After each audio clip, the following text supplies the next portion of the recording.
नमस्कार प्रिय दोस्तों। आज मैं आपसे एक सवाल पूछना चाहती हूँ कि हम में से कितने लोग ऐसे हैं जो अपने लाभ की चिंता छोड़ करके दूसरे के लाभ की चिंता करते हैं। क्या आप उनमें से एक हैं? चलिए, आज मैं एक के बदले दो सवाल आपसे पूछ डाली। अपना जवाब आप हमारे कमेंट बॉक्स में ज़रूर दें। दोस्तों, एक बार फिर से आज का दिन पूरे मसीही समुदाय और पूरे विश्व के लोगों के लिए एक बहुत ही विशेष दिन है। आज के दिन से सच कहें तो मसीही समुदाय एक बहुत ही विशेष काल में प्रवेश करने जा रहा है। जी हाँ, ईस्टर से 40 दिन पहले या प्रभु यीशु मसीह के जी उठने के पुनरुत्थान पर्व के 40 दिनों के पहले भस्म बुधवार का दिन मसीही जगत के लिए बहुत ही मायने रखता है, बहुत ही अर्थपूर्ण दिन होता है, क्योंकि आज के बाद से 40 दिनों तक मसीही समुदाय अपने जीवन में पश्चाताप, पवित्रता और उपवास के जीवन को जीने का प्रयास करते हैं और बहुत ही गंभीरता से वे ऐसा जीवन जीने का प्रयास करते हैं। सवाल उठता है कि ऐसा क्यों, या मसीही समुदाय ऐसा क्यों करते हैं? दोस्तों, मैं बतलाना चाहूंगी कि प्रभु यीशु मसीह ने सारे जगत के लोगों का पाप, मेरा और आपका पाप अपने ऊपर ले लिया, और हम मनुष्यों को जो पाप का दंड भोगना था या सहना था, उन सभी को यीशु मसीह ने अपने ऊपर ले लिया। हमारी सजा प्रभु यीशु मसीह ने सह ली, और उसने उस सजा को यहाँ तक सही कि उसे अपना खून बहाना पड़ा, और अपना खून बहाकर प्रभु यीशु मसीह ने हम सबों के पापों को धो दिया, शुद्ध कर दिया। और प्रभु यीशु मसीह का लहू बहाया जाना हमारे पापों के छुटकारे का एक मोल था, एक बहुमूल्य मोल था। और जैसा कि हम सब जानते हैं, पुराने व्यवस्थान से हम लोग इस बात को जानते हैं कि पापों के छुटकारे के लिए लहू का बहाया जाना अत्यंत आवश्यक था, और बलिदान चढ़ाना अत्यंत आवश्यक था। और प्रभु यीशु मसीह ने उस बलिदान को अपने जीवन से पूरा किया।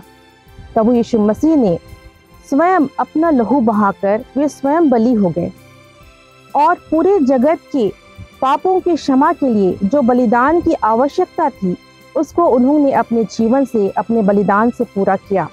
और दोस्तों, ये बात पूरे जगत के लोगों के लिए अब संभव हो गई है कि हमें अब और किसी बलिदान की आवश्यकता नहीं है, हमें किसी प्रकार के बलि चढ़ाने की आवश्यकता नहीं है। अपने पापों के छुटकारे के लिए हमें और किसी तरह का बलिदान देने की आवश्यकता नहीं है। तो दोस्तों, सचमुच में यह कितनी अद्भुत बात है।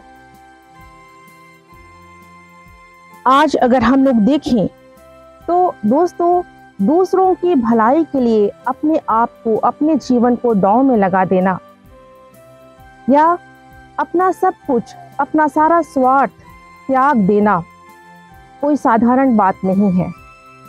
और हम देखते हैं कि यीशु मसीह ईश्वर पुत्र होकर के भी उन्होंने उस महत्व को अपने लिए लाभ की बात नहीं समझी।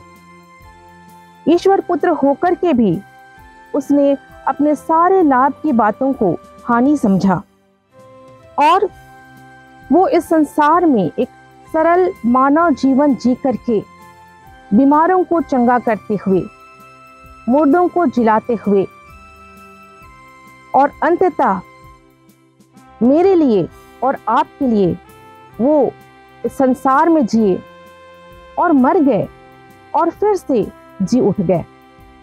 इस प्रकार से हम देखते हैं दोस्तों कि प्रभु यीशु मसीह ने सचमुच में अपना जीवन इस संसार के लोगों के लिए दे दिया। और इसलिए हम देखते हैं कि यीशु मसीह के शिष्य संत पौलुस अपने जीवन में मसीह यीशु का अनुकरण करते हुए कहते हैं, जो जो बातें मेरे लिए लाभ की थी उन्हीं को मैंने हानि समझ लिया। फिलिपियों के अध्याय 3 और पद 7। दोस्तों, संत ने प्रभु यीशु मसीह की पहचान की उत्तमता के कारण सब बातों को हानि समझा और कूड़ा समझा, और वह इसलिए इन बातों को हानि समझा और कूड़ा समझा ताकि वह मसीह को पा सके। संत पौलुस मसीह को और उसके मृत्यु पर उसके विजय की सामर्थ्य को पाने के लिए और उसके साथ उसके दुख में सहभागी होने के लिए और उसके उस दुख के मर्म को जानने के लिए और मृत्यु की समानता को पाने के लिए संत पौलुस लालसा रखते थे, इच्छा रखते थे। और इन सब के द्वारा संत मसीह के जी उठने की सहभागिता को भी पाना चाहते थे। जी हाँ दोस्तों, ऐसा तभी संभव है जब एक व्यक्ति यीशु मसीह के साथ गहरा संबंध रखता है और व्यक्तिगत अनुभव प्राप्त करता है। भस्म बुधवार और लेंट की सार्थकता इसी बात पर निर्भर करती है दोस्तों कि हम यीशु मसीह को अपने जीवन में किस रूप में देखते हैं और किस हद तक उसका अनुसरण करते हैं।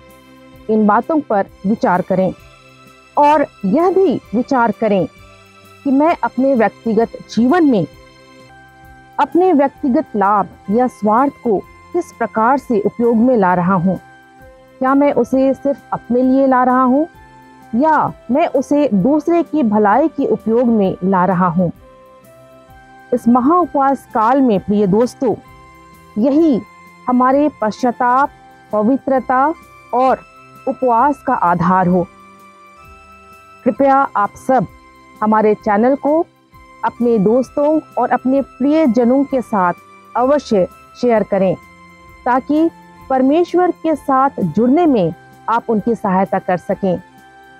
प्रभु यीशु मसीह में परमेश्वर का प्रेम और अनुग्रह आपके जीवन में सर्वदा बना रहे। परमेश्वर आपका मार्गदर्शन करें और पूरा महा उपवास काल आपके लिए आशीष का काल होने पाए।